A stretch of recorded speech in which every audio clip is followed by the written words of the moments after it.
Hoću pa krenuti. To zatvorili vrata, tako da vjerovatno. Super. Dobar dan. Neki me se možda sjećate, neki ne sjećate. Uglavnom, ja sam Anela Zorlak, magistrica sam genetike i evo već godinu i malo više se družim vrlo rado sa Hubom. I prenosim ono što do sad znam, a nadam da će u budućnosti biti još više, pa ćemo se još više družiti i prenositi znanje koje nam je najvrijednije u današnje vrijeme. Posebno sam sretna što ćemo danas razgovarati na temu koja je izrazito važna, a malo o njoj govorimo, malo o njoj znamo, tako da sam ja prilagodila kompletno predavanje da bude što jednostavnije za shvatiti i da mi možete postaviti što više pitanja, jer nekako mi je cilj i smatrat ću uspješnim mojim predavanjem ako izađete iz ove prostorije sa mnogo jasnijom slikom, informacijama i željom da se što više pregledate, ne iz nekog straha, već iz razloga da budete mudre, pametne i brinete se o sebi. Sada kada bi pričala, kažemo, o genetici karcinoma dojke, ja smatram da je nekako uvijek važno krenuti od početka, što bi se rekla, da razumimo šta je genetika i kakva je zapravo uloga genetike u karcinomu dojke i zapravo otkud je genetika i karcinom dojke u jednoj rečenici.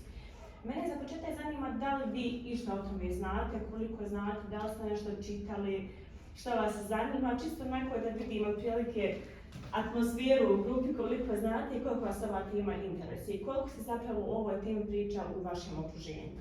Na nekim, da kažem, kafama, na nekim neslužbenim razgovorima, da li vas to zanima i da li ste možda u svojim porodicama razgovarali na ovu temu. Tako da molim vas, neslužbeno, nisam nikakav profesor, ne dajem jedinice, tako da slobodno pričajte i razgovarajte prije nego ja krenim. Kad ja krenim pričati, to će biti teško zaustaviti. Jeliko ima, da kažem, koliko ga zanima, koliko je čitao, šta zna i da li zna zapravo išta vezano za gene koji se povezuju sa karcinomom dojke. Pravo, naprijed, ja sam tek sad počela o tome da pričam zato što sam imala situaciju.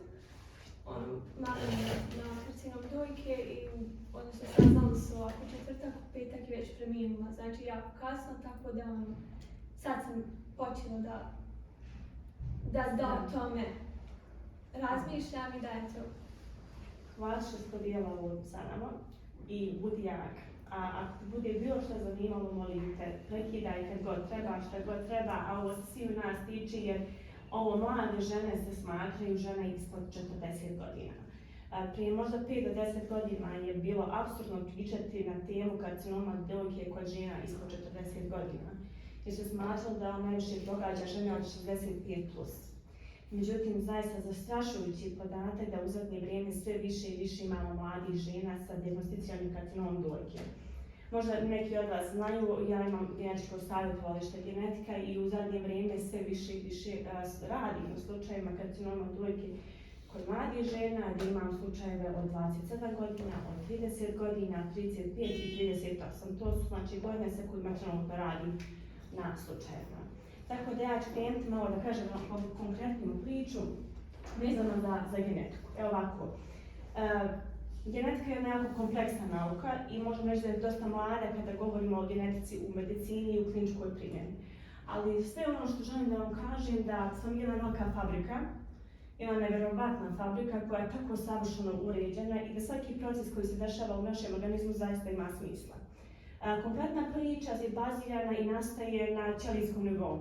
Tako da ja volim da kažem da sva medicina koja do sad bila će možda postepeno, ne možda nego sigurno ići negdje u zaborav, ćemo se fokusirati na taj ćelijski nivo, odnosno molekularni nivo. Ćelija struktura je dosta nekako kompleksna, ona zanima taj nukleus, odnosno jedro u kojem je smještena DNK molekula. DNK molekula bukvalno je kod koji naš život znači. Jer DNK molekula nosi informaciju za funkcionalan protein. Funkcionalan protein je funkcija koju mi obnašamo. Da li je to boja očiju, da li je to boja kose, da li će nam kosa biti ravna, da li će nam kosa biti kovrđa, da ti neki trivialni stvari, ako smijem da nazovem tako, do načina na koji naše srce pumpa krv, na koji pluća se šire. Izvinite me, ja ću malo da skroz da optimiziram terminologiju, nije se previše stručno koriste, jer mi je zaista cilj da što jest jasnija bude kompletna priča. Na koji način pluća radi, na koji način krv radi, na koji način hiljadu nekih stvari i sistema u našem organizmu funkcioniše, polazi od osnovnih stvari od gena. Jer nam on da informaciju o nekim drugim ćelijskim procesima, transkripcija, translacija, da ta informacija prevede i da nam da funkciju koju mi obnašamo tokom života. U jednoj fabrici obično se dešavaju greške. Jer vi znate neku fabriku napolitanke i kekse i tamo fabrici radi, ovaj se zapriča i ode keks u proizvodnju, a nisu stavili fil ili neki, ne znam, krem. Na ćelijskom nivou isto to se greške dešavaju. Isto kao što je u fabrici to moguće popraviti, tako na ćelijskom nivou je to moguće popraviti jer postoje različiti reparacijski mehanizmi. Reparacijski mehanizmi tu grešku prepoznaju u trenutku dešavanja greške, poprave je i fabrika nastavlja, proizvodnja nastavlja. Međutim, u 90% slučajeva te greške se repariraju, poprave se i idemo dalje. Ali onih 10% što se ne uspije popraviti, jer se kasno prepoznaju, idu u funkciju i tada govorimo o mutacijama. Jer ta gen neće iskodirati proizvod koji će nama dati funkciju koju treba da obnaša. On bi trebao da iskodira da naše srce na taj način radi. Ali taj gen se izmutirao, reparacijski mehanizam ga nije prepoznao, otišao u proizvodnju i da kažemo, kroz generacije se spominje, kao svi smo bili slučajni bolesnici. Nije slučajno. To se dešava na ćelijskom nivou, to se dešava na molekularnom nivou. Dugo vremena je trebalo u nauci i medicini da mi dođemo do tog zaključka, puno istraživanja, puno pacijenata, puno studija da povežemo koji geni se za šta vežu, koji gen šta kodira, koja mu je funkcija, šta će zapravo nama da da. Tako da zadnjih sigurno 5 do 10 godina možemo da govorimo o genetici karcinoma dojki jer smo povezali dva veoma važna gena. Dva važna gena za kojima sam sigurna da ste svi čuli manje više jer danas se puno govori o nekim, da kažemo, emisijama po društvenim mrežama, to je BRCA1, BRCA2 ili je BRCA1 ili BRCA2 gene. To su dva najvažnija gena. Međutim, pored ta dva gena postoji isto tako skupina od nekih stotinja gena gdje je pronađena poveznica, a ti geni kodiraju reparacijske mehanizme. Vraćamo se na početak. Znači, ti geni bi trebalo da daju funkciju reparacijskih mehanizma da prepoznaju oštećenje, da ga popravi i ide dalje. Međutim, na tim genima se desilo oštećenje reparacijskih mehanizama, u startu nije odradio svoj posao i zato je ta greška otišla dalje u proizvodu. Tako da govorimo o panelu gena za koji se veže karcinom dojke. Statistika kaže da svaka žena na planeti Zemlji ima rizik negdje između 10 do 15% da tokom svog života razvije karcinom dojke. Međutim, ako ste nosilac BRCA1, BRCA2 mutacije ili bilo koje druge mutacije, tada više nećemo govoriti o 10 do 15%, nego govorimo na preko 65%. Ja ću da pokušam da vam kažem i benefite ako vi znate da ste nosilac te mutacije. Jer neko se kaže mutacija, možda odmah pomislimo nešto negativno, nešto loše, odmah se neko jeza uhvati, ali u nekim slučajevima kad ja radim sa pacijentima, kad mi dođe pozitivan nalaz, da budem sretna, jer sa tom mutacijom mogu nešto da uradim. Ali reći ćemo, kažemo, step by step, pa ćemo doći i do genetičkog testiranja i benefita genetičkog testiranja, odnosno terapijskog pristupa. Ovo su zaista alarmantni podaci iz razloga što govorimo o karcinomu, koji za razliku od svih drugih karcinoma najjednostavnije pod navodnicima uhvatiti. Najjednostavnije ga identificirati, a povrh svega toga gledate koja je stopa smrtnosti. I to je nevjerovatno. I ja vam da kažem da je ta smrtnost najviše zbog ljenosti. Poznate smo mi žene, ali se tiče i muškaraca ova tema, onako lijene. Sve ćemo uraditi, ali ćemo nastaviti negdje na 6, 7, 10 mjestu, da sve druge stvari ponovno uradimo. Tako da je ovaj broj, ako smijem reći, proizvod naših lijenosti, da se brinemo o sebi, da brinemo o preventivnim pregledima. I nemojte mi zamjeriti da ću biti tako malo brutalno iskrena, jer živimo u takvom svijetu, da ćemo prije neke estetske zahvate obaviti, a ne otići na preventivne preglede kako kod ginekologa, tako da neke preventivne nalaze da uradimo. Bara je u cijeni, ja moram da govorim jer ja se susrećem u svojoj praksi sa rečenicama da je nešto skupo, ako poredimo sa nekim drugim stvarima koje nisu toliko bitne, nisu toliko esencijalne, to je tu negdje.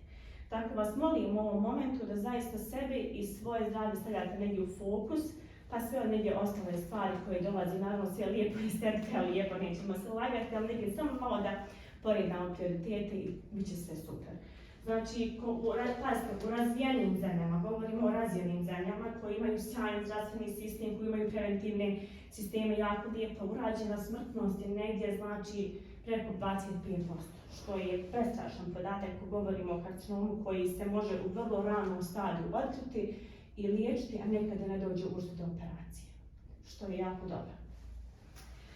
Ako govorimo o karcinomu dojke kod mladih žena, dosadašnja praksa je pokazana da je dosta agresivniji. Što znači agresivniji?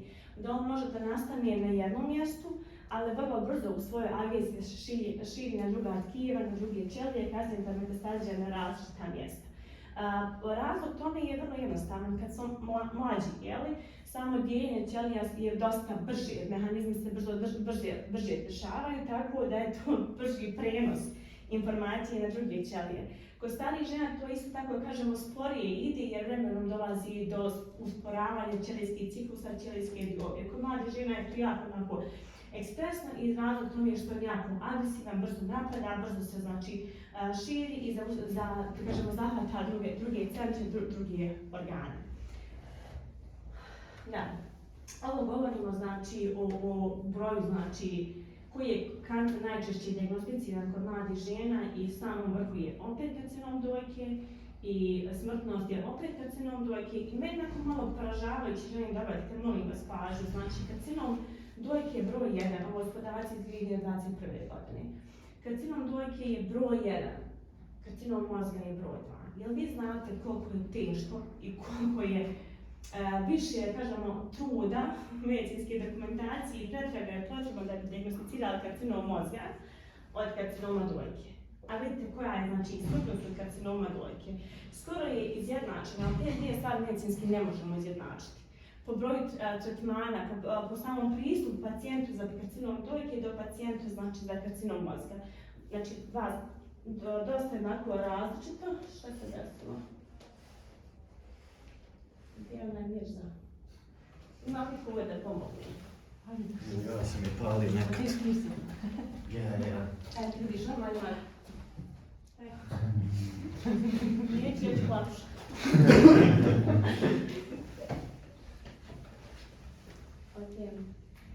Ovdje govorimo o stopi mutacija. Znači, BRCA1, BRCA1 i BRCA2 su dvije najčešće mutacije o kojoj mi govorimo.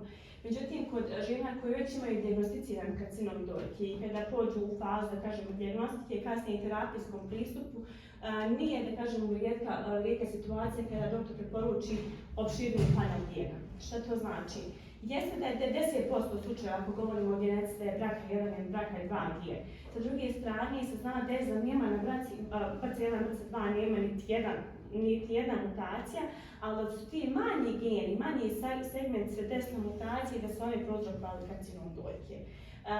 U genetici ništa nije jednostavno. Veoma mali broj oboljenja je nastao kao proizvod jedne mutacije, jednog gena. To su monogenske oboljenja. I njih možemo nabrajati, ja mislim, do 10, to sad poznate oboljenja, gdje je samo jedan gen i jedna mutacija. Ostalo je sve interakcija gena, velikog broja gena i naravno ono što je priznato u nauci, a to su faktori vanjske sredine. Gdje kaže, ne znam šta mu bi bio je super, samo na jednom se nešto desilo. Njemu se nije ništa na jednom desilo, organizam pamti, organizam daje reakciju, daje proizvod onoga što smo mi njemu dali. To je vrlo onako jednostavno i da kažemo bazično da se iskomunicira.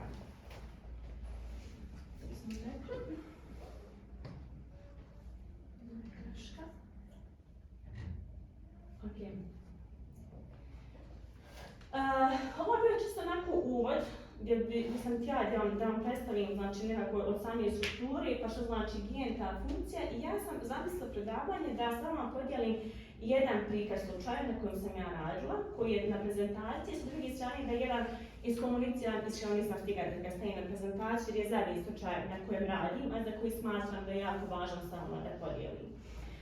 Da li znači BRCA1 i BRCA2? Moramo biti iskreni i reći da još uvijek je to onako malo noviji pristup medicini i kako je sada ta neka genetika miješa sa standardnom dijagnostikom, sa standardnim terapijskim pristupom i da li zapravo BRCA1 i BRCA2 mogu da budu kao biomarkeri. Kao što sam rekla, znači u 85% slučajeva karcinom dojke nije genetski, znači nije se desila mutacija. nego što utjecaj vanjske sredine. Ali onih 15% što se desilo itekako ima svoj utjecaj, ima svoju ulogu, ima svoj način kako se iskomunicira od samog nasljeđivanja na ostatak potomstva do terapijskog pristupa, odnosno dijagnostičkog pristupa. Posebno sam sretna što se to jako lijepo danas veže sa drugim, da kažemo, specijalizacijama gdje recimo onkolozi, radiolozi, svi se vežu za mutacije, jer BRCA1 i BRCA2 zaista mogu da budu biomarkeri. I tekakvi biomarkeri i da nam daju indikaciju prije, ali, onda ćete mi meni vjerovatno, nadam se, postaviti pitanje, kad je indikacija za genetičko testiranje ako nemam ja karcinom dojke? To je jedna stvar, moramo da razlučimo, a sa druge strane, ako imamo ženu sa karcinomom dojke, kako je njoj fajda da vam to kaže ako se ona tad testira i da vidi da li tu ima genetike. U obje strane, u oba slučaja imamo velike benefite, ogromne benefite o kojima ćemo sada da razgovaramo. Ako govorimo znači o preventivnom, kad treba razmišljati o genetici? Ako imate u porodici jedan slučaj za karcinom dojke, odmah sjedite da razgovarate. Prema vodičima je to 2+. Ali da kažem, ako jedan, već vi počeli razgovarati unutar svoje porodice, da li je tamo neka čukun nana, imala. Vrlo je teško u našoj populaciji izvući te informacije, jer mi nekako smo populacija koja priča da smo najzdraviji, jer to u mojoj porodici nema, mi smo bili pravo zdravi, svi zdravi, pravi, mi ne daj Bože. I znam da je teško izvući te informacije, onako neko lagano priči, pokušati razgovarati sa svojim roditeljima, sa svojim rođacima, da li je tetka, nana, čak i sa muške linije, znači tu nemoj da preskačete. Jer kada govorimo o karcinomu dojke, BRCA1 i BRCA2 geni se vežu za karcinom kod muškaraca i taj karcinom je jako agresivan. Nevjerovatno se brzo širi, to jeste metastazira i tom brzinom da jednostavno se klinički više ta metastaza ne može uhvatiti kod muškaraca. Sa druge strane, BRCA1 i BRCA2 su geni koji se vežu za karcinom prostate. Ako mogu da kompariram, prostata i karcinom dojke smo tu negdje. Kada govorimo o BRCA1 i BRCA2 genu, odnosno toj genetičkoj predispoziciji. Tako da muškarci, ako vi nemate sestru, ako nemate tetku, nego imate dajđu, imate aniču, nemojte taj dio preskakati, nego i to razgovarate. Da li je bilo problema sa prostatom, da li je bilo problema sa dojkom. Tu su sve podaci koji vama daju te preventivni ulaz informacije u kojima vi možete da razmišljate o preventivnim pregledima i kad se treba obratiti doktoru, svom ginekologu, da li otići na ultrazvuk, čisto onako radi preventive. Ja ću vam predavanje, treba 100 puta izgovoriti preventiva, ali sve sa razlogom da vam negdje ovdje zabilježim i da kad izađete iz ove prostorije razmislite da razmislite o preventivnom pregledu. Jer je ovo karcinom koji se najlakše uhvati, a prevelika je smrtnost iz razloga što smo lijeni i ne volimo sebe očigledno toliko da se preventivno pregledamo. Znači, ako u porodici imamo karcinom dojke 2+, znači 2 člana, obavezno već počinje tu da govorimo o porodičnoj historiji, odnosno pozitivnoj porodičnoj historiji koja nas navodi da potencijalno u našoj porodici kruži mutirani gen. Opet govorimo o 15%, a ti 15% kasnije u dijagnostici, odnosno u terapijskom pristupu nam itekako može da pomogne, a to ćemo provoditi kroz jedan prikaz slučaja koji meni bio pravo zanimljiv. Sa druge strane, meni često kažu, šta će mi ta informacija, ne možete tu informaciju da živim, to je katastrofa, da sad imam nešto tu, a će se to ispojiti, neće se ispojiti, meni je to strah. Moramo, preteška riječ, malo da optimiziramo naše misli, jer ovo je sve preventivno razmišljanje i vi ste u prednosti ljudi. Znači do te mjere je nauka, medicina došla da vi budete u prednosti. Da vi znate da se nešto može desiti i da vi možete da djelujete. Vraćamo se na početak priče su faktori vanjske sredine. Gdje vi, iako imate recimo BRCA1, BRCA2 mutaciju, vi ste zdrava jedinka, vama ništa ne fali, nećete možda nikad tako svog života razviti karcinom dojke. Ali kao jedinka koja ima BRCA1 i BRCA2 mutaciju, vi imate predispoziciju mnogo veću nego ja koja nema BRCA1 i BRCA2 mutaciju. Shodno tome optimizirate svoj način života. To je taj benefit kod zdrave jedinke koja nema karcinom, ima samo opterećenu porodičnu historiju, odluči se testirati, vidi da je pozitivna i onda optimizira način života. Najveća opasnost i trigger za ispoljavanje mutacije je, znam li ko? Anyone? 1, 2, 3, vrlo jednostavna riječ, stres. Znači, vjerujte, nauka je dokazala da je stres upravo taj koji često bude trigger da se ta mutacija ispravi. Ako ste nosilac mutacije, možete čitav život da je nosite, da bude silent mutacija, da bude tiha mutacija i da vam se nikad ne ispravi. Ali vi stopite prednost. Zato što vi znate, aha, imam tu mutaciju. Ja moram izbjegavati to. Ja moram to. Ne smijem jesti to i super, fajn, idemo dalje. Znači, vi ste u prednosti. I to je glavni benefit kod zdravih jedinki koji nemaju, znači, razvijen karcinom dojke, ali imaju opterećenu porodičnu historiju. Američko društvo onkologa, ginekologa, radiologa, američki sistem, zdravstveni sistem je jako dobar ako imate novca. To je onako nešto opće poznato, ali puno nekih super cool stvari iz nauke upravo dolazi iz Amerike. I upravo su oni prvi pokazali jako dobar primjer kad se sve ove specijalisti udruže da bi dobili najbolju, da kažemo, kliničku sliku, odnosno klinički rezultat djelovanja na jednom pacijentu. Tako da su oni pokazali kako radiologija, kako onkologija, kako onkološki hirurg, kako plastični hirurg u kombinaciji mogu da daju sjajne rezultate oporavka kod pacijenata sa BRCA1 i BRCA2 mutacijom, ali kasnije i drugim mutacijama o kojim sam ja već govorila, ali koje nisu toliko, da kažem, zastupljene. Njihova uloga je negdje među 1 do 5%, a u terapijskom smislu možemo vidjeti njihove benefite. Da, šta vi sad mislite nakon ovog prekida?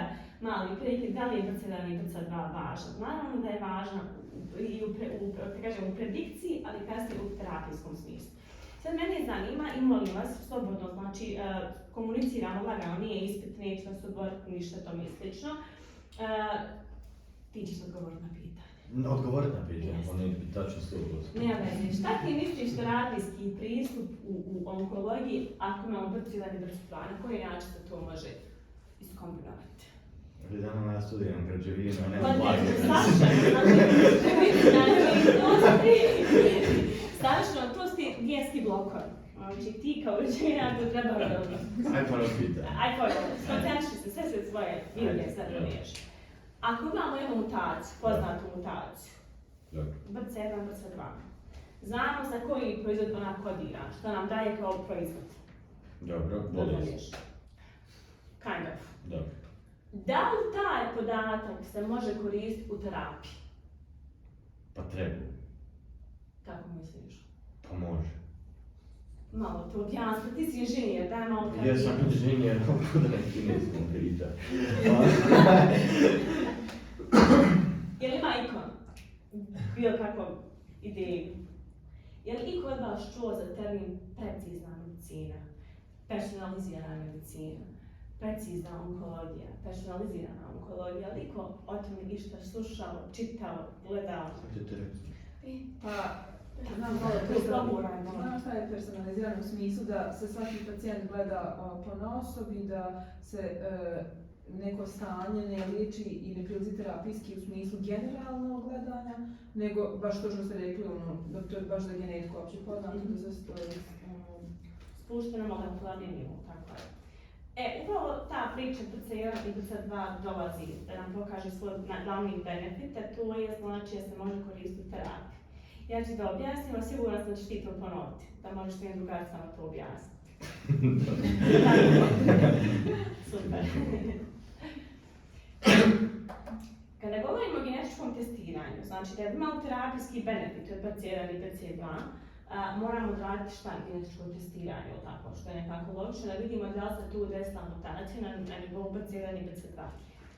Da bi došlo do testiranja, strogo preporuka highly, je da se radi genetičko savjetovanje. Zbog čega? Zato što su to podaci koje mogu promijeniti život. Životna razmišljanja, životne odluke, lifestyle u potpunosti. Nije to tamo neki biohemijski nalaz gdje ako nema dovoljno željeza, uzet ćemo cveklu i za mjesec dana ćemo imati super rezultate. Znači, ovo je nalaz koji nama mijenja život. I genetički savjetnik je upravo osoba koja će vam na stručan, ali opet jako prilagođen način da objasni kompletnu znači, priču oko genetike i karcinoma dojke, da od vas izvuči informacije da vidi da li zaista u vašoj porodici postoji opterećena historija, da li ima potrebe za genetičkim testiranjem, ako govorimo o zdravoj osobi, o zdravoj jedinki, a sa druge strane genetički savjetnik je osoba koja isto tako komunicira sa aficiranom, odnosno pogođenom osobom koja već ima karcinom dojke i koja ide u pravcu targetirane, ciljane, personalizirane terapije, kako god, ima različitih termina, ali je suština ista. Da ne liječimo bolest, kao bolest, nego liječimo tu osobu. Jer nije gripa isto u meni i nije gripa isto u tebi. Znači, ja ću reći da mi samo boljela glava, ti ćeš reći da si imala temperaturu, da nisi mogla na noge, da ti bolile kosti, mišić, tebe. Znači, ne liječimo gripu, nego liječimo tebi. Kako se to tebi ispojilo? Upravo tu BRCA1 i BRCA2, ako ih sekvenciramo, ako koristimo genetičko testiranje, ako koristimo različite metode, dolazimo na priču kako te podatke da iskoristimo. I tu je priča terapije. To je taj slučaj. To je slučaj pacijentice, 35-36 godina. Zločudni, znači, karcinom dojke je bio u pitanju. Ja moram priznati da je ovo slučaj koji je nekako najveći utisak ostavio na mene iz razloga što je bila preopterećena porodična historija. I iz tog razloga sam odlučila da prikažem ovaj slučaj vama, jer u startu i vi nosite dio odgovornosti, jer morate pričati. To nije tabu tema i to je tema koju možete prelet za minutu, dvije, ali koja može spasiti život vama, drugarci, kolegici, kom je god. Žena je imala preopterećenu porodičnu historiju u smislu da sa majčine strane nasljeđivanja majka je imala karcinom, tetka je imala karcinom, od tetke dvoje ženske djece su imali karcinom, druga tetka je imala karcinom, imala je dajčak koji je imao karcinom prostate i govorimo od 6, odnosno 7 jedinki u jednoj liniji nasljeđivanja. Kad govorim linije nasljeđivanja, svaki gen koji nasljeđujemo u trenutku začeća ima dvije kopije. Jedna kopija dolazi od oca, druga kopija dolazi od majke. I zato uvijek pratimo linije nasljeđivanja, da li je to sa očeve strane, da li je to sa majčine strane. Ova žena je imala opterećenu porodičnu historiju. Samo na jednoj liniji 6, odnosno 7 članova koji su imali karcinom. Dijagnosticirano je karcinom sa 32 godine, u trenutku kad je bila kod mene, je imala 35-6, ne znam ja, uz podaci, nemojte mi ove podatke uzmati za zlo, više se bazira na medicinske podatke. Prošla je kompletnu proceduru od hemoterapije, liječenja, zračenja i tek na kraju je dobila informaciju, odnosno pitanje, a jeste li razmišljala o genetici? Znači, prošla je hemoterapiju, prošla je radioterapiju, golgote, jer kod hemoterapije, tu je opet, idemo s temom, pokušavam da vam objasnim. Najveća stopa smrtnih slučajeva kod onkoloških pacijenata u 90% slučajeva ne bude od karcinoma, nego je posljedica hemoterapije. Jer hemoterapija uništava sve ćelije, ne samo karcinomske ćelije, uključujući i ćelije odbrane, odnosno imunološke ćelije. I vrlo je teško toj osobi da podnese i hemoterapiju, da nas imamo različite imunoterapije koje daju sjajne rezultate, ali imunoterapije su jako skupe, gdje govorimo o jednom ciklusu od 13, 14, 15 hiljada maraka. Mislim, medicina, trebamo biti optimistični da medicina ide jako super pravcu, da dosta stvari napreduje, da te stvari možda sad jesu skupe, ali za nekih 50 godina će biti jako pristupačne, jer uvijek uzmem primjer projekt ljudskog genoma gdje je prije 15 godina sekvenciranje ljudskog genoma bila $1 milion američkih dolara. Znate koliko je sad? Možda ovako, možda $110. $1. Prije 15 godina i trajao je projekat sekvenciranja ljudskog genoma, znači da razložimo sve gene našem organizmu je trajao 10 godina i koštao je $1 milion američkih dolara, a danas isto to možemo dobiti za 15 dana i za $1.000. Znači u nauci 15 godina nije neki veliki vremenski period, tako da kažem pitanje tim neki terapijski pristup onako ide jako lijepo, imamo puno rješenja, jeste smo onako skupi, nismo pristupačni, ali ja sam dosta optimistična i sigurna sam da za neki 10-15 godina će to biti na nivou neke standardne biohemijske analize. Ali da se vratimo na slučaj. Kad je žena sve to odradila, njoj neko kaže, a jesmo li razmišljali o genetici? I ona kaže, pa nismo, ali hajmo, kad smo već sve, hajmo i to, mislim. Obično u tim slučajevima ljudi su dosta i psihički iscrpljeni i fizički iscrpljeni jer su to jako teške terapije koje se podnose. I žena se obrati u savjetovalište i uradimo znači analizu i dobijemo da je BRCA1 pozitivan. Kad govorimo o nasljednom karcinomu dojke, u velikoj većini slučajeva BRCA1 je taj koji bude pozitivan. Sad šta to znači kad si ti pozitivan? Ona se dešava klasifikacija.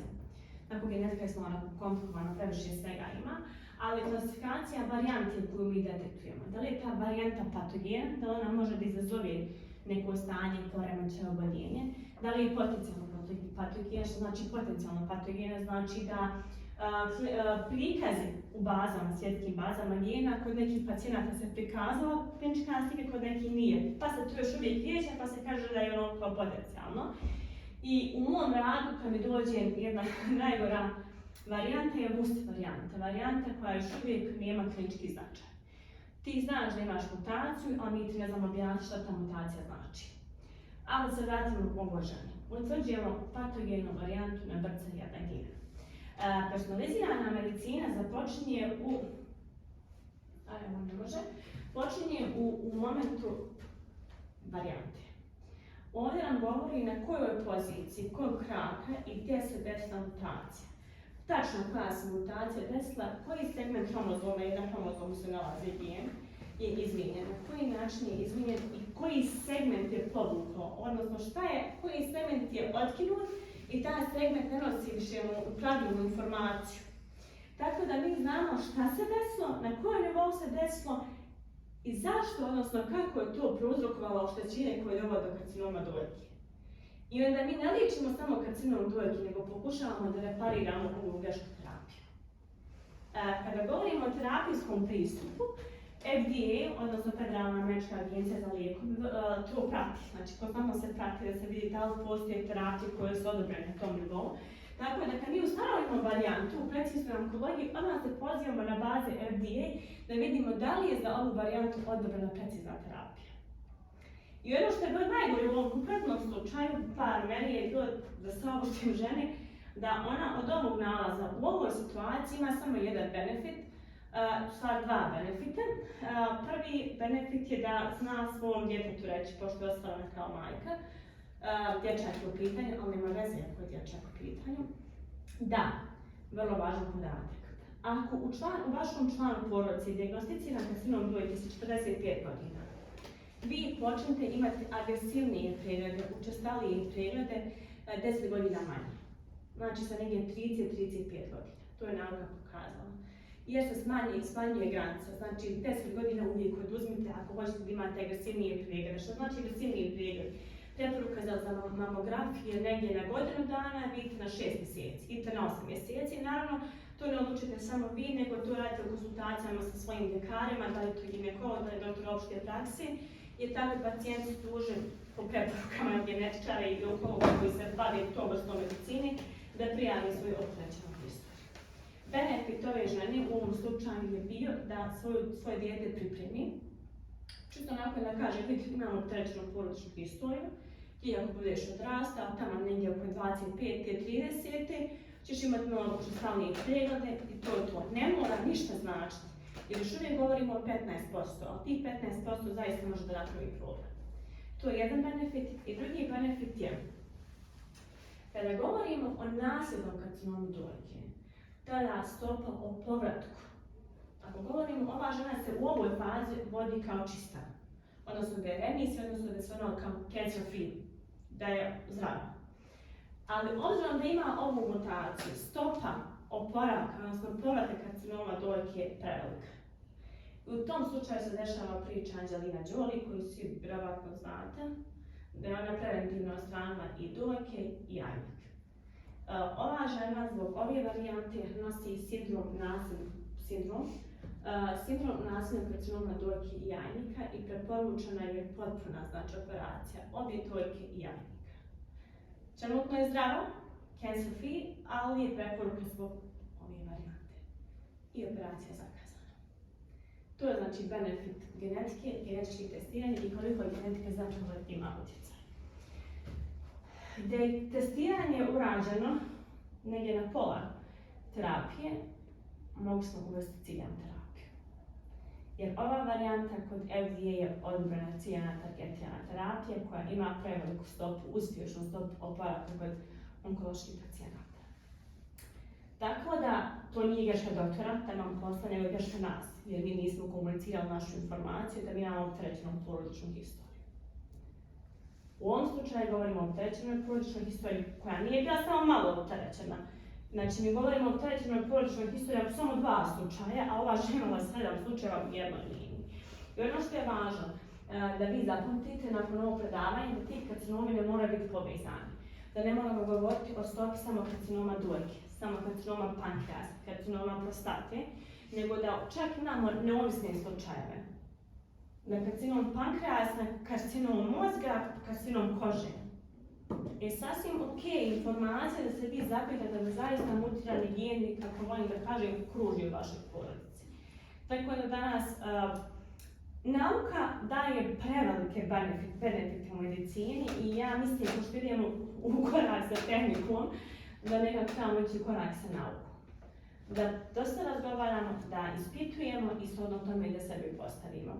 Ne bih stvarno žela da vas istraumiram, da vas prepadnem, već da shvatite ovo kao opet ona prva stvar preventivno i da ste u prednosti. I da ništa nije, da kažem, ono toliko strašno, nego možda trenutno nije nam pristupačno, onako financijski, ekonomski, kako god neko to gledao, ali idemo u jeru zaista jednog zdravstva koji će otići u potpuno drugu dimenziju. Naravni slučaj koji sam željela da podijelim s vama, nemam ga na slajdovima, jer je nekako najnoviji slučaj na kojem radim. Isto tako žena, 38 godine, i govorimo o triplu negativnom karcinomu dojke. Da li iko ima ovdje medicinara? Je li ko zna što znači triplu negativan karcinom? Triplu negativan karcinom dojke je, da kažemo, jedan, pa pravo loša je prognoza u tom slučaju, jer bukvalno receptor na koje se veže standardna hemoterapija i svi standardni terapijski pristupi su zaključane. Znači, sve terapije, ako govorimo o nekom standardnom pristupu medicini i terapijskom pristupu, se kače za receptore od progesterona, od estrogena i od HER2. Kod triplu negativnog karcinoma svi ovi receptori su minus, znači nema se zašto uhvatiti. Do te mjere je da znači nijedan terapijski pristup nije toliko, da kažemo, optimističan i ne daje tako dobre rezultate. Hemoterapija može ići, naravno, uvijek se uvedi hemoterapija, ali je znači suština da ne daje takav rezultat kao što bi davao da bar ima, recimo, progesteron da je pozitivan, zato što se terapija može obvezati. Kod ove žene 38 godina, već 12 ciklusa hemoterapije urađeno i na 12. ciklusu je neko spomene genetiku. I opet dolazi kod mene u savjetovalište i opet radimo genetičko testiranje i sada čekamo da vidimo šta će se desiti na rezultatima. Međutim, ono što se tako govorimo o opterećenoj porodičnoj historiji. Zaista sve više i više pokazuje da opterećena porodična historija se veže sa mutacijom na genima i da BRCA1 i BRCA2 zasigurno u budućnosti mogu da budu biomarkeri, odnosno da bude jedan pravo vodilja u kako u dijagnostici, tako i u terapijskom pristupu. Iskoristit ću priliku da kažem da sam jako ponosna i sretna što je skupina jako velikih stručnjaka, doktora iz Bosne i Hercegovine, ali isto tako i iz Amerike, upravo ove godine objavilo prve smjernice u Bosni i Hercegovini za tretman karcinoma dojke, gdje su obrađeni svi pristupi jednom pacijentu od radiologije, onkologije, onkohirurgije, plastične hirurgije, ali isto tako genetike. Znači, napisane su smjernice po kojima jedan doktor, tim treba da se vodi, gdje je jasno objašnjeno u kojoj fazi se šta može poduzeti. Ako se referiramo na američko zdravstvo, ako se referiramo na skandinavsko zdravstvo, koje je jako dobro, i recimo skandinavsko zdravstvo, znam, provjereno, radi dosta preventivno, objašnjam i to što znači preventivno zdravstvo.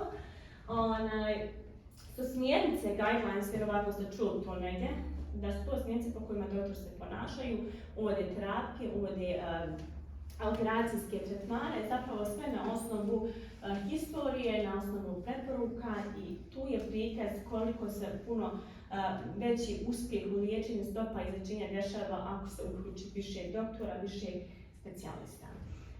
Spomenut ću samo primjer Danske, koja je uvela prije 5 godina, jako super stvar, a to je da poziva žene direktno, zakonski određeno na preglede dojke.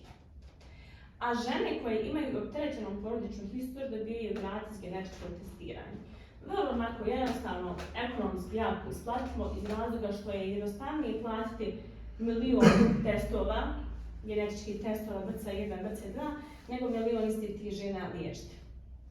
Radijacijski, hemoterapija, onkologija.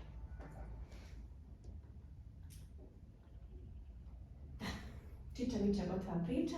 Ovo što se tiče mene, ja bih sad voljela da nastavimo onako da pričamo, da mi postavljate pitanja i ako je bilo šta nejasno, da mi postavite. Da nakon razgovaramo kod da smo na kafi. Yes. Može, samo se napijem vode, molim te. Pa ti možeš pričati dok vam. Nek si ovo objasnio. Mogu ja da pitam, imam 2 pitanja, jedno ću postaviti sada, drugo na kraju. Što nije vezano usko uz zanima me, nekako svi znamo ono što se tiče ovih preventivnih pregleda kod ginekologa, da su oni preporučeni jednom godišnje i to većinom ide ono od 18. godine ili čak ranije, pa zanima me, sad većinom medicina nekako se zalaže što se tiče mamografije, da to bude isto jednom godišnje, ali više zagovara to nekako kod starijih žena od 35. pa nadalje. Da li vi mislite da ima potrebe da su ti pregledi nekako zakazani ranije ili da li mislite da ima potrebe da se žene pregledaju isto tako kako imamo jednom godišnje pregled kod ginekologa da idemo i od 20. Da, zbog ovakvih podataka sa kojima nauka raspolaže, kad imate nešto što je dokazano, što je jasno, onda svakako da je preporuka, ali obzirom da je mamografija potencijalno invazivna, da tako kažemo, onda se to naravno u komunikaciji sa ljekarom, jer vi ako nemate pozitivnu porodičnu historiju, zaista nema tu nekog, da kažemo, rizika, opet ste na nivou svjetske populacije, da se izlažete toliko mamografije, tako kažem. Ali znam da je na nivou kantona Sarajevo od strane Zavoda za zaštitu žene i materinstva, dobro jeste, da je na godišnjem nivou odobreno besplatno, znači mamografija za žene mlađe od 35 godina. Tako da samo što je potrebno da se javite svom ordinirajućem doktoru. Sljedeće, nadam se sam odgovorila na pitanje. Super, sljedeće. Inženjer, to. Mislim, možeš biti glupo pitanje. Nema pitanja. Ma ima vjerujem. Ana, jel se može to nešto vidjeti na običnom sistematskom pregledu? Mislim, znam ja da nisam toliko, da ne znam da se to ne može vidjeti na sistematskom, nego da mi kažu, to nešto možda malo ne valja, može biti to i to, ti ići tamo i tamo. Pa kad sam već napravim tvorevina, može se vidjeti, ali sa genetikom... To je već kasno. Pa nije kasno, mislim, sve zavisi ako govorimo o karcinomu dojke, to zavisi... A ne govori na to, mislim, to vode ne mogu dobiti. Ne znam, svi muškarci imaju isto tako rizik, tako da ne želim da prepadam, ali zaista može rizik dojke kod muškaraca da bude. Nisam to rekla bez se. Ja, ali mislio sam da sam pogrešno shvatio. Ako ti je stavio kod tiš prsa, znači možeš da dobiti recimo prsa kod muškaraca. Pa koliko, mislim, ne znam, nisam znao kako može muškarac. Može. I kažem, budi jako agresivan i vrlo brzo metastazira.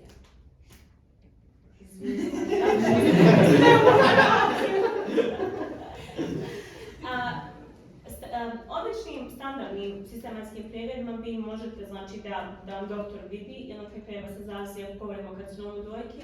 To je preporuka svakoj žene djevojci prilikom tuširanja, znači taj samo pregled.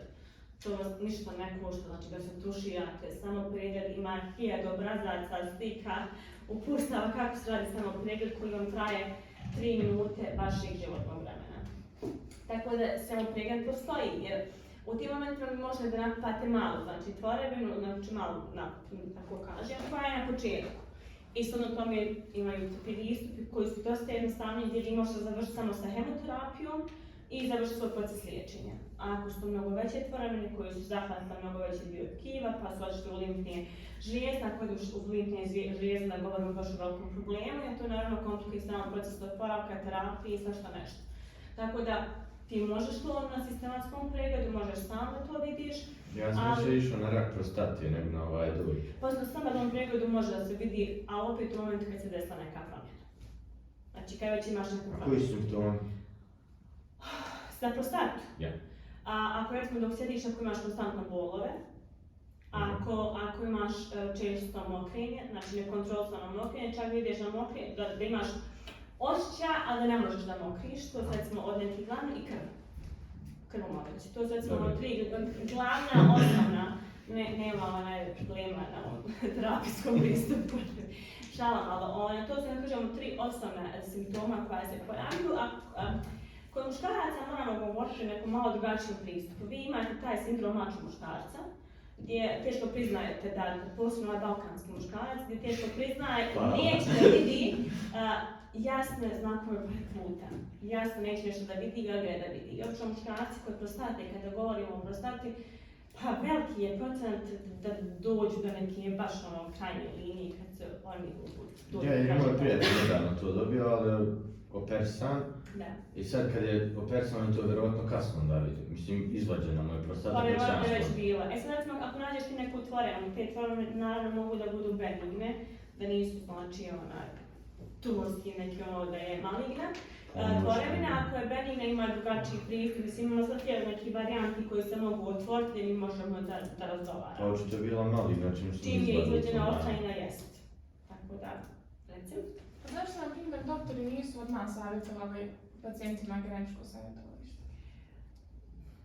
Zato što imamo problem sa uvođenjem novih disciplina u medicini.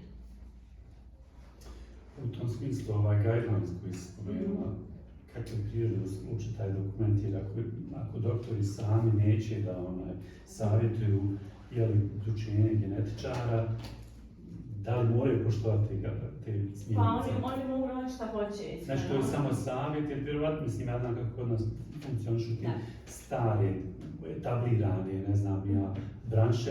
Teško da će oni mijenjati svoj način rada zbog zato što ima, ne znam, studija o braki koja je 5-10 godina nastala je nova, normalno će raditi po svojem, na koji način može natjerati te ljude da poštuju smjernice koje očito imaju pozitivan rezultat. I recimo, sad ćemo recimo problem pa nerazvijenih zemalja u Evropi, nije samo to problem u Bosni, je priznavanje drugih disciplina nadovezujuća na guidelines, je nepriznavanje drugih disciplina, drugih nauka u zdravstvu. Nekako medicina je u vrhu.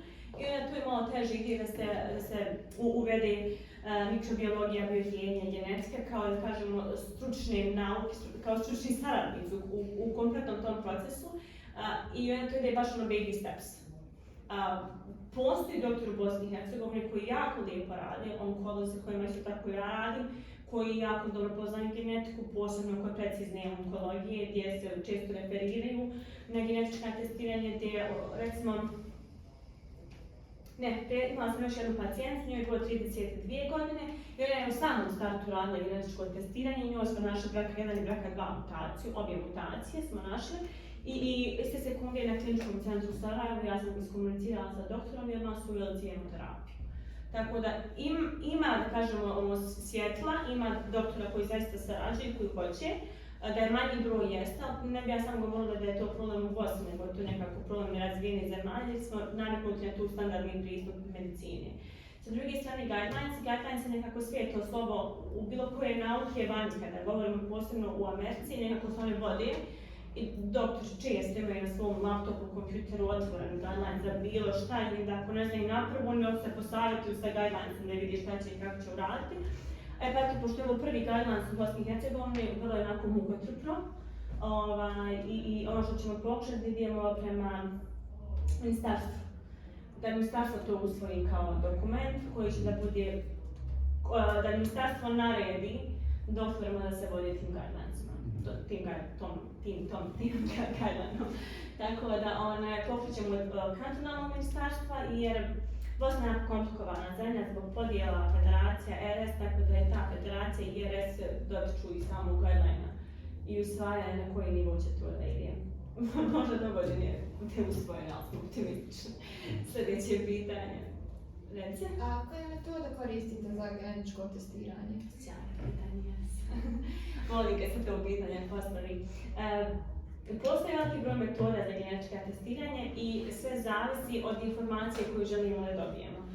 Zlatni standard, zlatno slovo je NGS, sljedeća generacija sekvenciranja, gdje mi recimo neki ovo ubrca jedan gen, Barcelona je bukvalno podijelimo na manje fragmente, ja se izvinjavam, na manje fragmente i svaki taj fragment pojedinačno pogledamo da vidimo da li se desila tu neka greška, odnosno oštećenje. Ako hoćemo da dobijemo još senzitivnu informaciju, onda uvodimo druge metode na NGS kao što je CNV copy number, da se vidi da li je na tom fragmentu desila promjena broja fragmenata, mikrofragmenata. Jer obično na tim mikrofragmentima se dešavaju greške koje su nam više od kliničkog značaja nego te velika oštećenja koja možemo dobiti sa NGS-om.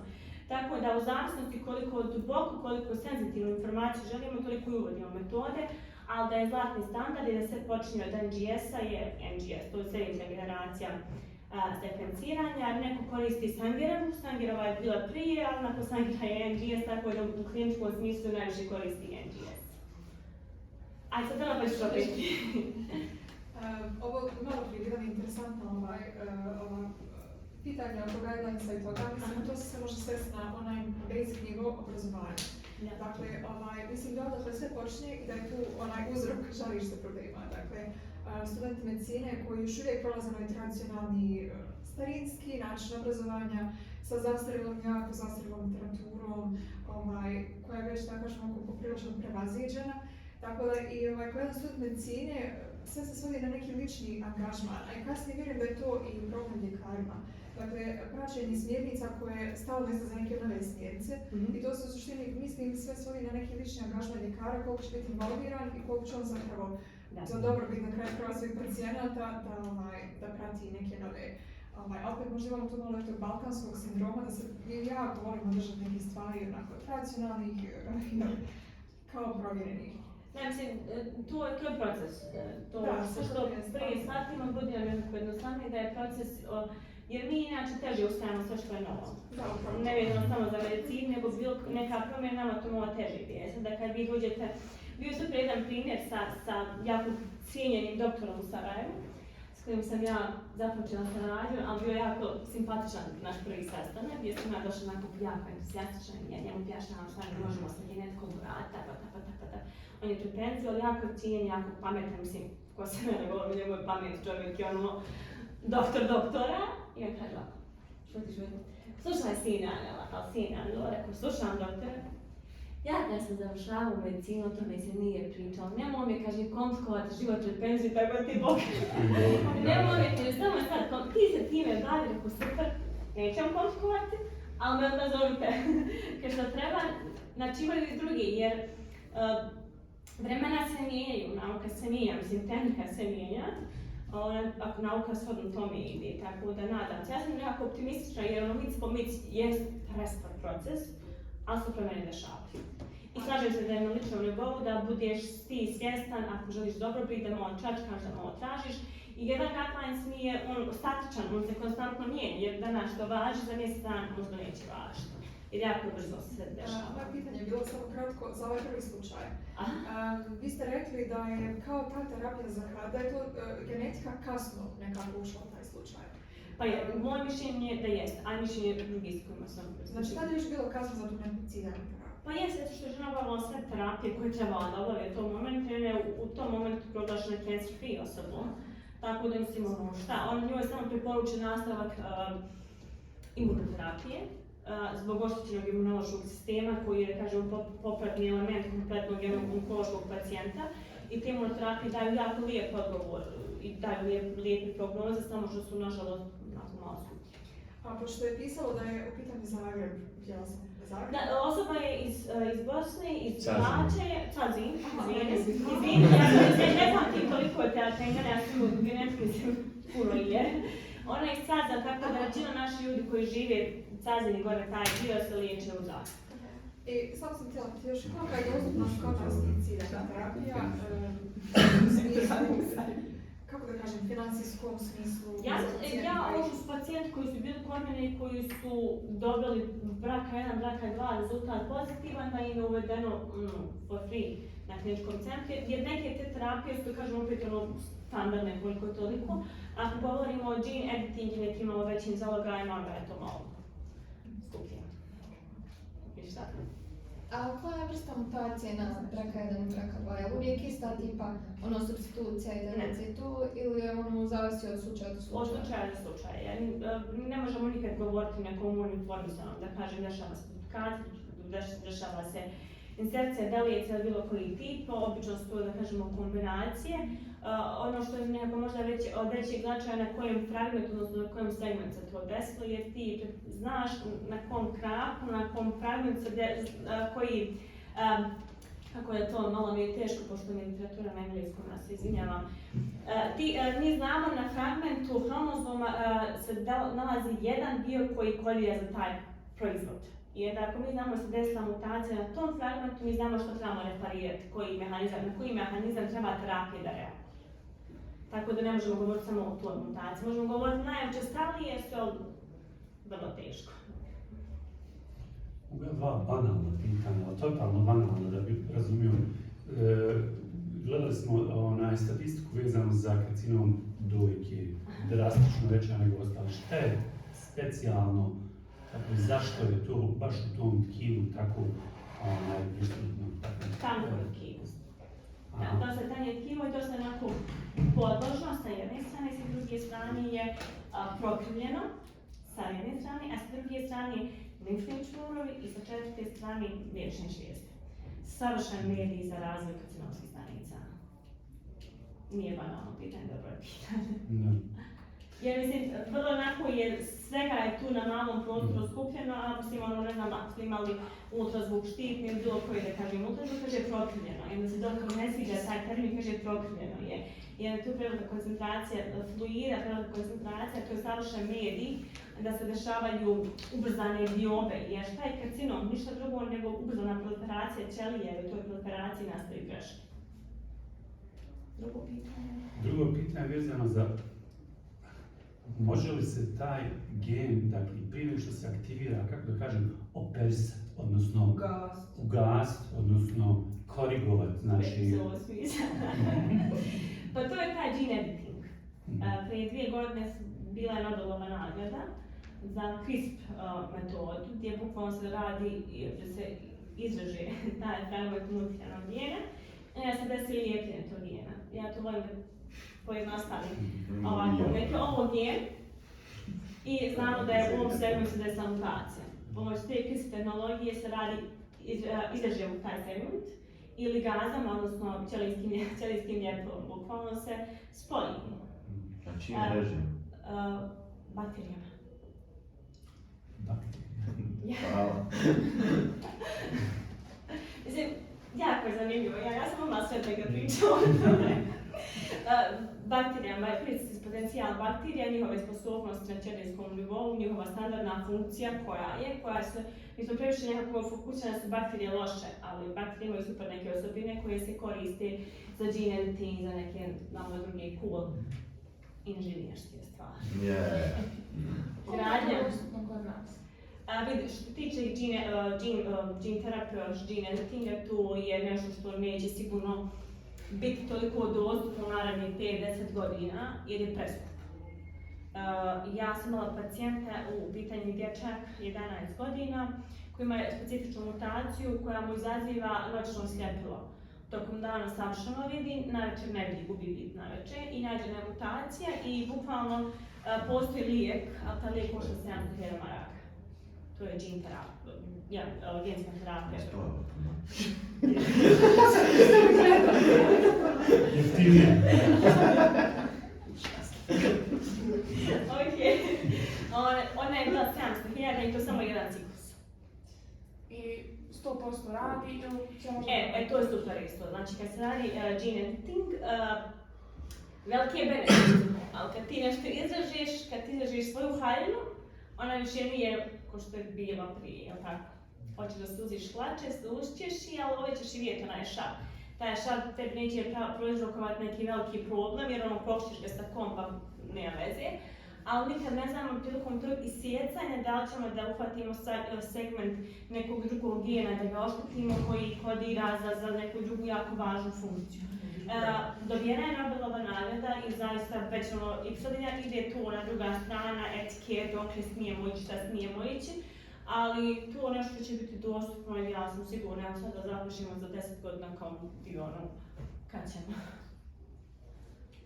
Dalje? Što bi mi mogli ovako kao nas pravnici, naravno ovdje koji u budućnosti u praksi hoćemo da djelujemo tako preventivno, ako ništa u svojoj onako nekoj mikrosredini, što bi mi trebalo onako da ponesemo odavde, onako neku srž što bi nam moglo u praksi možda koristiti? Pa, baza svega je razgovor. Možda onako baš nije neko super cool odgovor, ali razgovor. I da se ne bi desilo da prođe se kompletan terapijski pristup i proces da tek onda postavimo pitanje.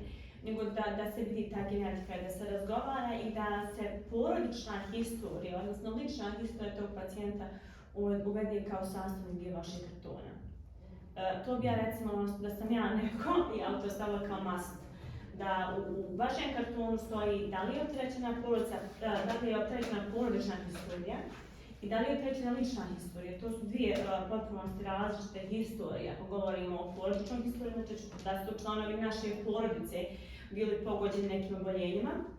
A lična je ako si ti, mislim što je nekako logično. I ja bih to stavila kao must, evo, ako bude kad budeš neka doktorica, da to ti bude dio tvog. I nema banalnosti u medicini. Kad kažemo nema banalnosti, smijem se sad, ono što se kaže klat u ovoj prostoriji, da u našim porodicama bar 3 člana porodice imaju problem sa proširenim venama. Znači, nema banalnost, vi nemate pojma ljudi koliko proširene vene mogu da napravi problem. Od tromboza koja direktno ode na srce, ako ti tromb ode na srce, neće biti kroniku. A to je tako banalno, znači da ti i ja u svojoj porodici znam da sa mamine strane, znači su svi kardiovaskularni bolesnici, jedan kroz jedan, ja sam prva, kad sam bila postala svjesna tog momenta, zakazala sam pregled kod interniste, dajem potpuni paket, sve me pregledaj da vidim šta je kako i nađemo na srcu jedan mali segment. Znači, ali sam bila svjesna jer vidim mama, vidim Dajđa, vidim mamina tetka, vidim svi imaju problem sa venama, šta je ovo? I da sam počela studirati i skontam koliko to važno. Tako da, možda neke banalne stvari u tom momentu zaista nije banalne stvari mogu da spase. Jer ako imate opterećenu historiju kardioboljenja, neurooboljenja, sve to negdje treba u kartonu zapisati da vi kao ljekar budete svjesni da vaš pacijent ima predispoziciju za nešto. Više nego ja, pa nemam porodičnu historiju. Ja se vidjela moj službeni laptop, tamo sam ima još pitanja. Prvo evo samo malo. Dobro. Da li se karcinom prenosi preko X ili Y hromosoma ili... Dobro pitanje. Ne mogu dati jednostavno odgovor. Zavisi od karcinoma. Zavisi od karcinoma i ishodno o tome da varira pattern nasljeđivanja. Šta to znači? Postoji više načina nasljeđivanja. Postoji recesivno nasljeđivanje, postoji dominantno nasljeđivanje, postoji X-vezano nasljeđivanje i na osnovu toga ja kao genetičar ili neki drugi genetičar može da vidi da li to stanje, oboljenje ili osobina preskače generacije kad se može ispojiti. Recimo za karcinom dojke, ja se izvinjavam malo nije zvala, ali kratak, za karcinom dojke je dominantno nasljeđivanje. Što znači dominantno? Vraćamo se na početak. Za svaki gen koji imamo u našem organizmu, a imamo ih preko 30.000, jednu kopiju nasljeđujemo od majke i jednu od oca. Kod dominantnog nasljeđivanja, da će ta osobina, ta mutacija ispojila, dovoljno je samo da jedna kopija bude mutirana da bi se to ispojilo kao osobina, kao bolest, kao stanje. Kod recesivnog, ako želimo da se ispolji ta osobina, oboljenje, stanje, potrebno da ove kopije budu mutirane da bi se ispojilo. A u slučaju kod recesivnog nasljeđivanja, ako je jedna mutirana, a jedna zdrava, ova zdrava će da malo više pomogne ovoj mutiranoj, pa vi ćete biti zdrava fenotivski osoba, nećete imati problem, ali će tu mutiranu kopiju da prenesete na svoje dijete. Tako da, u suštini, ne mogu ti reći da im pitaš, evo, karcinom dojke je dominantno, karcinom ovaj takav, mislim, različite su pattern nasljeđivanja. Ova mi je strana mutirana. A genetičko testiranje nema u Bosni da se radi? Ima. Ima? Još?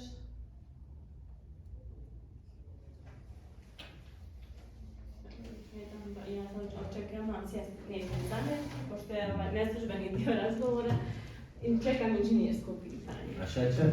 Šta šećer? Da, nasilje. Jeste. Ja, to znam ja da je nasiljen, ali ne znam, nisam Ajde, stvarno, začekaj ćemo. Ma nije nego eto, ne znam, moje porodice imaju s muške strane, jako rano dobiju šećer s nekih možda 30 godina, lupiš. I sad, ja mogu sad će mi... Ti ćeš manje slatkiše. Pa, šta, moram jest to ili mogu samo doći? Pa nije, nego mislim, ako znaš, mislim, šećer je baš onako jednostavno objasniti. Ako ti znaš da u ponoći da imaš... Ali ne da dobiju. Pa optimiziraš, znači vidi za trigger, ali stvarno trigger za šećer bez zezančice, kažem, je stres. Ti si student koji je naravno izložen preveliku koncentraciji stresa. Ali manje nego što trebam biti, to po mojem mami. Onda je to super, jer za šećer je to odlično. Jer za šećer da bi se ispoljio, a već imaš porodičnu predispoziciju, je recimo nagla reakcija stresa. Taj trigger jako može da bude izražan. Stres, strah ili čak emocije, ako su naglo izražene, da li je to neka dobra emocija, loša emocija i one mogu da budu trigger. Sve zavisi od stanja do stanja, ali za šećer definitivno. I ako imaš utečenu historiju ko što ti imaš, onda optimiziraš svoj način usranje. I ti možeš nikada to nemaš, da nikada ne dobiješ šećer. Aha, ne moram kod tebe dodati gore. Pa ne moraš. Ne znam da bi tako. Ana, možeš malo samo objasniti taj trigger kad spominješ, znači između stresa i, znaš, nekako stres, emocije, to mi je metafizička neka kategorija, a kancer je vrlo jeste upravo smrtonosno, tako da na koji način, šta znači trigger, kako on u stvari nekom hemijskom osnovu doprinese ili napravi to da... Utiče na hemijsku reakciju.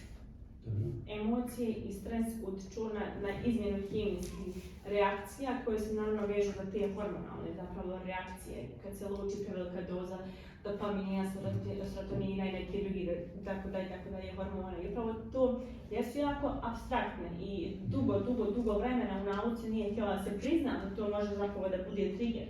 Ali je usvojeno i taj koncept hertabilnost.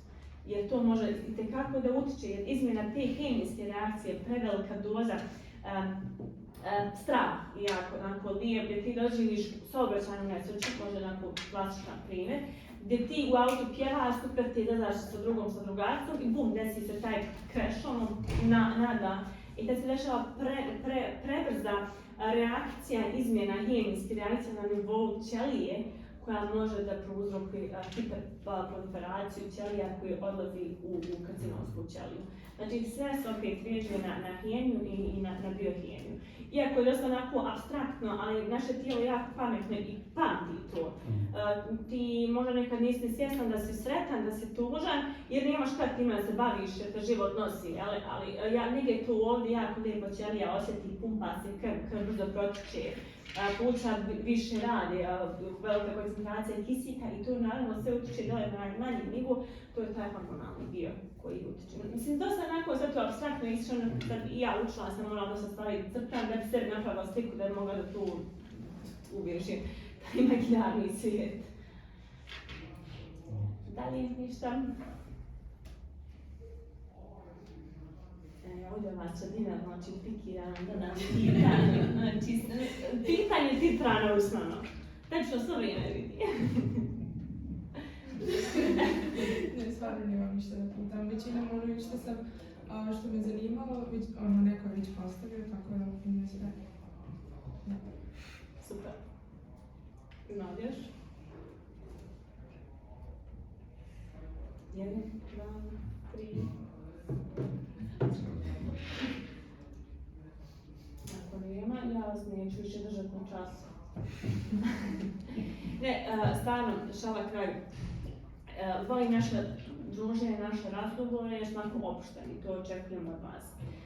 Da se i šalimo i nasmijemo se i da to nije neka služba po kojoj moramo da se ponašamo, ali kad izađemo iz ove sale i kad se vrata zatvore, ja vas molim par minut svog vremena poslije da sami sa sobom obavite razgovor.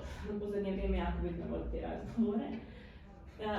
Ispitajte svoju porodičnu historiju i radite to vrlo oprezno.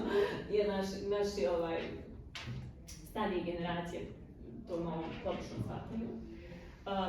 Pitaj nakon dok kuhaš ručak sa mamom, dok usisavaš, mama, je nana, tetka, neko nešto. Čisto onako da ti vidiš da li je nešto kružilo u tvojoj porodici. To sa jedne strane. Sa druge strane, ja vas baš, ali baš molim na preventivne preglede. Da li je to ginekolog, da li je to doktor opšte prakse, ali obavezno bar na godišnjem nivou. Obavezno i lijepa je i estetika i treba da ima i estetike u vašem životu definitivno, ali samo stavite, ako išta na broj 2, pa opet vratite na broj 1 kad završite zdravstveni preventivni pregled. Do nas ima puno opcija, ima puno besplatnih opcija koji su pri našem, da kažem, zdravstvu. Da se pregledate preventivno na godinu dana, uzmite sad svi fino telefon i vidite dnevnu potrošnju vremena na telefonu. Ko smije da kaže taj podatak? Gdje se to vidi? Razbudan to. Ja kad se budem na motel. Tako da, znam ti samo sad tog vremena da potrošiš na preventivni pregled. Bićeš sretniji i Stićete Ti se mogu danas 20 puta pregleda. Za taktne stvari dosta članova obitelji su imali ili na primjer rak bubrega ili uglavnom nešto oko mogućeg kanala. pa da, ili želudac, uglavnom neka vrsta raka. Sad ne znam koliko je to baš kako da kažem, nije povjerljivo, već moguće vjerovati u to. Jednom sam bila kod bioenergičara koji je dok me pogledao rekao da vjerovatno imam neke probleme sa bubrezima zbog područnjaka ili nešto, ne znam šta vidio na licu. Kolika je mogućnost sad da baš da se to... Evo si me zatašla, ja to ne znam. Ja te bioenergije iskreno ne znam. Možda zaista postoji neka povezanost, ali ako postoji članovi porodice koji su oboljeli, to je ona priča na početku neki kad sam rekla, ne mora biti karcinom iz iste porodice karcinoma, znači može biti, kao što sam rekla, karcinom pankreasa, karcinom prostatima, karcinom, ali u tom momentu znamo da kruži zaista nuklearni gen. Danas postoji kod genetičkih testiranja panele, kako mi nazivamo sveobuhvatni panel, gdje se testira do 300, 400, 500, zavisno što hoćemo, gena koji su povezani sa najfrekventnijim karcinomima.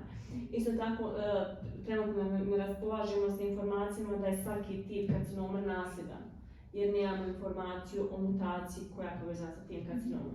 I ovi paneli koji se pravi, on se konstantno proširuju s odnos spoznajama koje se dobijaju u laboratoriji, koji se od istraživanja dolaze.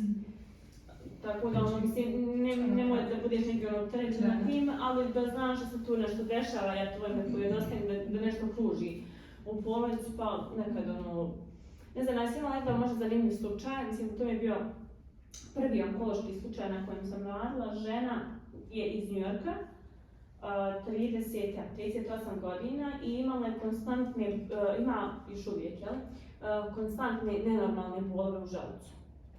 Ali te mjere da su neizdržali. Ona je u Njujorku, liječi se u Sloan klinici koja je jedna od najboljih klinika na svijetu. I da kažem, financijski obezbiđena tako da je išla na svaki mogući pregled, daj ono i nema sve uredno. I onda kaže na Sloan klinici da rade genetiku.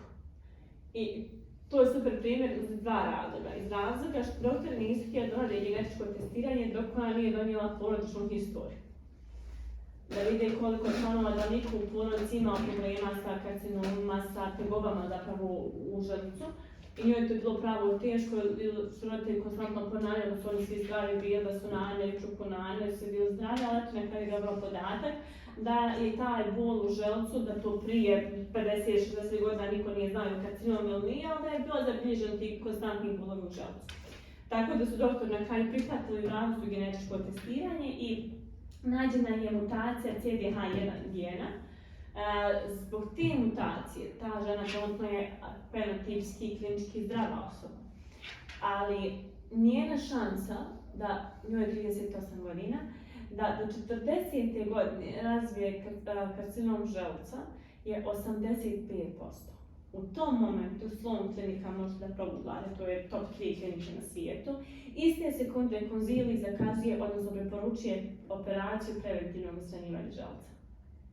To su Americi, to nama malo filmski zvuči jer naše zdravstvo.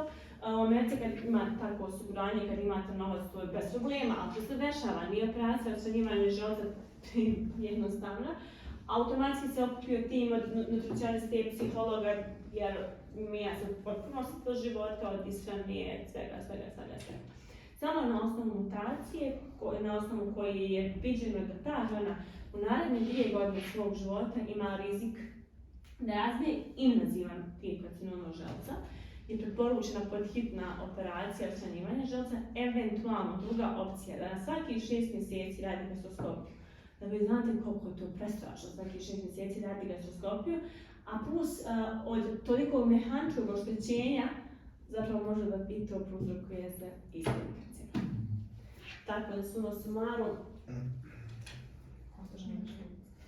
I to je pravo onako teško jednoj zdravoj ženi koja dobije jednu informaciju da je trebalo da ostane dio tijela, a niš uvijek nije pogođen taj dio tijela. Ne znam da će to psihološki sve izmišljeno. Još? Možda mi je pitanje, ali onako konstatacija zbog ovoga što je spomenuo da obično porodice kriju ovu opterećenu istoriju. Mislim da bi to bilo korisno možda i za tebe u tvom radu napraviti neku kampanju, dakle, podizanja svijesti javnosti, dakle, da se ta odgovornost prebaci na starije osobe.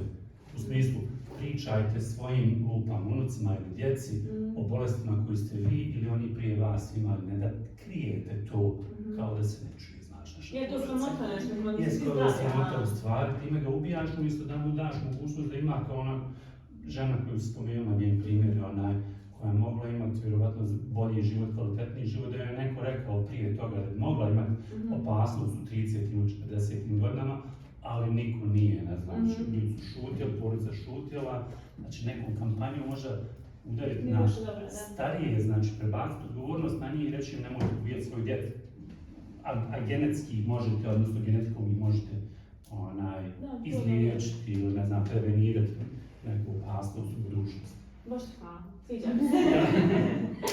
Baš hvala, baš je dobro to, da. Jer stvarno je onako to malo trend kod nas, šta smo tu opitati, pa mi svi zdravo dobro, partije, mi, kad smo mi tu nešto, svi zdravo pravi, a ja se prehladi udru, znači nije mu bila I recimo, ja radim puno, otići malo o temi, radim puno sa parovima u procesu IVF-a i kaže da prije su žene nasije muštali u ušu mi rađale, prije se rađalo po 10, znaš, ali kao od 10 troje bude mrtvo rođeni, tako te neki priči. Koliko bitni naučno-medicinski informacija u tim rečenicama da je tvoja nana imala 3 mrtvorođeni, a ti slučajno sad imaš problema prilikom začeća. Nije to slučaj. Nije postupati sa pacijentom koji nema uopšte porodičnu istoriju, primjer ako je usvojen, ako ne zna svoje porijeklo i ništa. To je jako dobro pitanje. Po tom pacijentu postupaš, mislim, vrlo onako bazično po standardima svjetske populacije. Izvim, molim, dakle, ova, kako se zove što sam spomenuo, ova akcija je bila toliko bitnija zato što su kod nas generalno ti kartoni siromašni. Prvo, u ratu je izgorilo i koliko hoćeš. Drugo, i mnogo ljudi slabo sliku i pregledati, tako da ti nemaš u stvari fakte u kartonima. Znači, kartoni su u stvari u glavama tih starijih, znači oni možda znaju da li je neko umro od ovoga ili od onoga i oni mogu u stvari dati tu informaciju. A kartoni, iskreno sumnjam. Nema. Moj karton o mene ne kaže puno. Evo, konkretno u ovom slučaju, ja znam isto i drugi ljudi, znači nećete u njemu mnogo naći. I moj doktor kad sjedno da pregleda moj karton, nema šta da vidi. Nema šta da vidi, da se kažemo, ne mora biti svoje, ne mora biti Da, to je jako dobro, na vrhu kartona odmah da se naznači porodična historija, nešto ako cirkuliše, da li je to kardiovaskularni, kaže kardiovaskularni jer to tako bezazleno zvuči, a puno je takvih slučajeva kod ovih proširanje vijena gdje se ljudi smiju kardio. Svi malo proširane vijene. Vežu. Biće dobro, možeš da ću malo. Ulja mi je stari, super, cool pjesma. Dalje, joj ti imaš pitanja, znači ti treperiš na informaciju. Ne treperim na pitanja. Ne, ti, koliko ima problema, ti meni sad da ja mogu rak dojke, dok je sve ostalo. Kao nećeš da bi stario direkt. Evo, eto meni kod tebe. Ne, Budu može. savjetovali. Komplet porod. Okvirni termini za mjesec oktobar. Jesam matvo. Porodično stavno crta. Sve što živi Vidi, na šalu, recimo što sam, pošto evo, moja mentorica je u New Yorku i oni kad rade u kartonu je pedigre nacrtan kod pacijenta. I to je jako, recimo, super neke ideje, gdje na prva stranica je tvoj pedigre od 3 koljena unazad. Imaju, mislim, pravilo crtanja pedigrea i ti vidiš da li je neka jedinka bila aficirana, čime je bila aficirana, vrlo onako, nemam internet za tu, da šuro prikazano, ako je neka jedinka umrla, recimo čukunderu jest mrtav, on je prekrižen, vrlo, mislim, kvadratići su u pitanju i trouglog, on je prekrižen da se objasni šta je bilo. I to Amerikancima jako onako lijepo i vode se time da se vidi šta se dešava. I puno neće zdravstveni radnika krenuti dalje bez tog pedigra, da vidi o čemu mi pričamo. Da ti pogledamo karte, ali baš u karte. Da. Nisam Amerikanca toliko nuži. Ima li još? Šta smo zaključili danas? Dobro, još? Još? Šta smo zaključili? Za muškarstvo mogu da treba. Jesam vas heroj, ja. Nije smiješno. Šta si meni reći? Prsa. Pregledaj se. To je to, neću Hvala. održavati.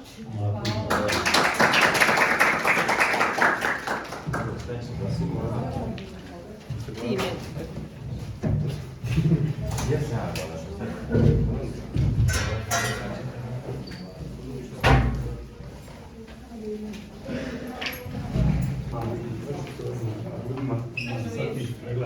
Što prije, što je Hoćemo tehniku da kažem odmah, znači, nije prepoštili vijek biti. nikad to nije bilo ono kontant, znaš, ajde ono kao, kako se zove, masno tkiv, vjerovatno je stoji kao onaj kružić. A sad ovo kad si rekla za onaj crnog grudiku muškarca, Zašto scenu? od sutra Prije 2 godine, uspjela si. ja sebi sam, prošle godine to bilo, sam sati sam, ali se pazila sam na hvala. A to je pravo mjesto. Ali to je bilo, to nije bila prštica, to je bila loptica. 7 sati, 8 sati znači. A ja imam krećenu porodičnu historiju sa očeve strane i sve tetke su imale. 8 sati. Imenik. Znači, svi jedan dobro. A Allah kaže, nećemo ništa promijeniti, ne zanimamo, znači... Ne znači, par sati ništa. Večeras se moramo pregledati, znači nećemo i sečkati jutro. I meni je stvarno doktorica primi, znači upala lipnih čvorova bila. Ali neizvjesnost od sat vremena je bila ko neće. Da. Tako da, Ili da ode ujutro. Konkretno kod karcinoma dojke, jel postoji da je tipa veća šansa da će se naslijediti sa majčine strane ako ide linija po majka kćerka, nego s očeve strane ako je tipa nana imala da se prenese. Jer nosi otac gen za to pa se izrazi na... može i sa očeva i sa majke. 50% šansi za... Da.